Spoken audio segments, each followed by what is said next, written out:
उधर उत्तराखंड के पहाड़ी इलाकों में जमकर बर्फबारी हो रही है, जिसके बाद आदि कैलाश यात्रा पर संकट के बादल मंडरा गए और ऊंचाई वाले इलाकों में भारी बर्फबारी होने से यात्रा स्थगित हो सकती है, क्योंकि इस साल 4 मई से आदि कैलाश यात्रा शुरू होनी है।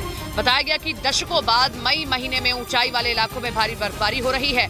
हालात ये हैं कि पिछले 1 महीने में धारचूला और मुनस्यारी के ऊपरी हिस्सों में 25 से अधिक बार बर्फबारी हो चुकी है, जिसकी वजह से आदि कैलाश यात्रा मार्ग भी सफेद चादर में लिपट गया। लगातार हो रही बर्फबारी और बारिश की वजह से इन इलाकों में जनजीवन काफी प्रभावित हुआ। यहाँ तक कि पर्यटकों की आवाजाही भी ठप हो गई है।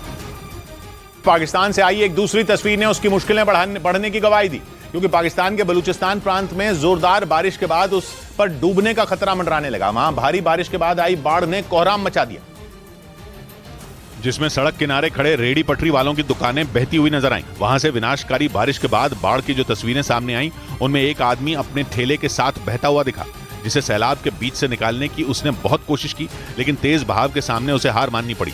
ऐसा ही हाल बलूचिस्तान के दूसरे इलाकों में भी दिखा। वहां तो मानो शहर में समंदर ही घुस आया, जिसकी वजह से वहां रहने वालों का बाकी इलाकों से संपर्क ही टूट गया और उनके घर पानी में डूब गए। जानकारी के मुताबिक बारिश और बाढ़ की वजह से वहां 8 लोगों की मौत हो गई। मुख्तार अंसारी के भाई अफजाल अंसारी को गैंगस्टर एक्ट मामले में 4 साल की सजा सुनाए जाने के बाद उनकी संसद सदस्यता खत्म कर दी गई। वो उत्तर प्रदेश के गाजीपुर से बीएसपी के सांसद थे, लेकिन गैंगस्टर एक्ट में 4 साल की सजा होने के बाद उनकी संसद की सदस्यता छिन गई। 3 दिन पहले गाजीपुर की एमपी एमएलए कोर्ट ने अफजाल को 2005 में बीजेपी विधायक कृष्णानंद राय समेत 7 लोगों की हत्या के मामले में सजा सुनाई थी, जिसके बाद उनकी संसद सदस्यता रद्द होने की अधिसूचना जारी कर दी गई। नियमों के मुताबिक 2 साल से ज्यादा की सजा मिलने पर जनप्रतिनिधि कानून के तहत संसद की सदस्यता चली जाती है।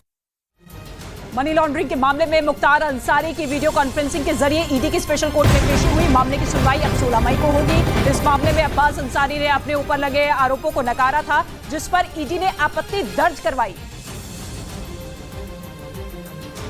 दिल्ली पुलिस ने आपराधिक गिरोह से जुड़े बदमाशों पर बड़ी कार्रवाई की है। दिल्ली पुलिस की टीम नंदू गैंग के नेटवर्क को तोड़ने में जुटी है। इसके तहत दिल्ली और हरियाणा में 20 से ज्यादा जगहों पर छापेमारी की गई है। इस दौरान बड़ी तादाद में अवैध हथियार, नकदी और अवैध पदार्थ बरामद किए गए हैं। साथ ही कई लोगों को हिरासत में लिया गया है।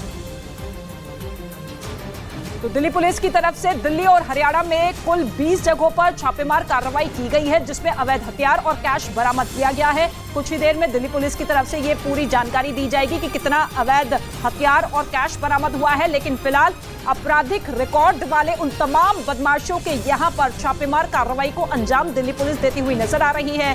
बीजेपी नेता की हत्या में नाम सामने आया था इस गैंग का, और उसी के बाद से इस गैंग के अलग अलग गुर्गों पर दिल्ली पुलिस जो है पूरी तरीके से शिकंजा कसती हुई नजर आ रही है।